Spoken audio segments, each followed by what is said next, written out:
I have to mention. I mentioned to you before. I'm a huge fan of Bobby Lee. He should be on this podcast. I love Bobby Lee. I saw he was on your show too. Yeah, By the way, Bobby sometimes Lee's he gets been invited starstruck. to do my podcast Yeah, multiple times. Okay. Multiple times. Well, you should get him on. I'm gonna have You guys to reach out to him. Yeah, I and feel like maybe he is so. I might have to fly to LA and hold his hand and drag him on a flight. I think he just needs a real invitation. He knows I love him. I cry Yeah. because there's been a lot of drama lately, and one of the things that happened was somehow or another my name got entered into this thing, and I don't want to get into it in too much detail, but I'm like, okay, I must call Bobby, and I called him and I said, listen, I don't know what kind of, I'm just hearing about this nonsense now, but I love you.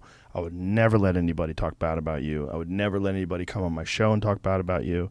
I think you're an awesome guy. I think you're incredibly talented. And I know that you have fear of like performing and putting out a special and stuff like that, but I really think you should, because I think you're one of the best comedians alive.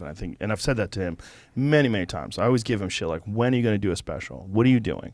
Because Bobby Lee, like, first of all, his special is so tight because he's been doing the same material for so long. He's a fucking amazing comedian. He really is. But there's also a natural uniqueness to his comedy. Like I can think of like Duncan Trussell. There's certain comedians that are just like occupy their own space. Yes. There's just like it's not that just that they're funny, but this is like you haven't seen one of those. Right. Yes. Duncan's 100% like that. He's 100% Duncan Trussell. Like whatever influences he has, his influences are like, you know, fucking gurus and weird LSD pioneers, and that, you know, those are the type of people that are influenced his comedy.